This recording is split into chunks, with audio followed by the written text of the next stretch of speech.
with love and emotion. One spring evening, as the sun painted the western sky with its final hues, the little vulture chick looked at his father and pestered, "Father, I'm so hungry. I want to eat human flesh." The father vulture looked at his chick and smiled slightly. He said, "All right, don't worry.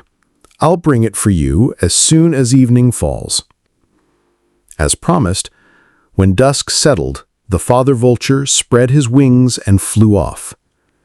After a while, he returned with a piece of meat in his beak, placing it near their nest. The chick peered at it, then scrunched up its face in annoyance and said, Father, this is pork.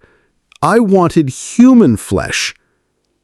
The father vulture smiled faintly and said, "Just a little more patience, my dear. I'll bring the right thing this time." A little later, the father vulture flew off again. This time he returned with a large piece of dead cow's meat and placed it in front of the chick. The chick became even more irritated. With a nearly tearful voice, it said, "Wrong again.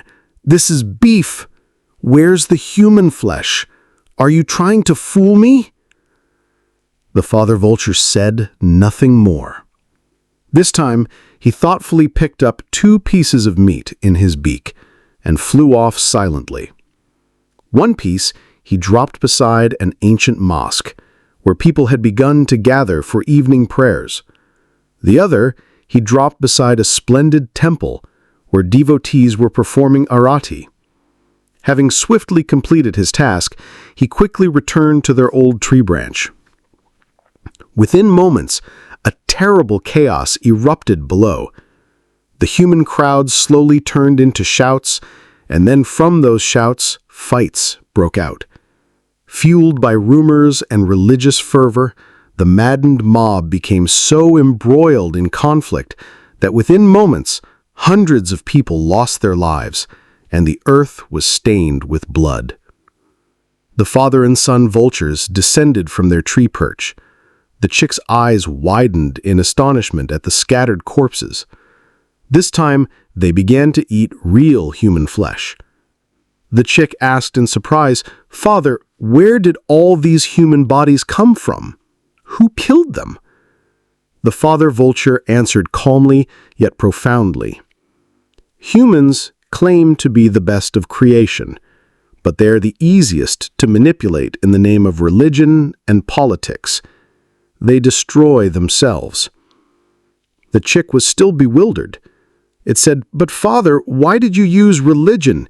You could have just used politics. People fight in politics too." The father vulture smiled, a bitter smile. He said, "Politics takes time. It spreads fire slowly. One has to create distrust and suspicion among them. But religion, that's a realm of emotion. A mere pinch of provocation can cause an explosion. You wanted to eat today, so I finished the job quickly." The chick looked at his father, impressed. It said, "You are very clever, father." The father vulture looked up at the sky and said, "I am nothing. I only learned from humans themselves. When they cannot cause direct harm, they turn religion or politics into weapons. They destroy themselves, and we just sit and watch and get our food."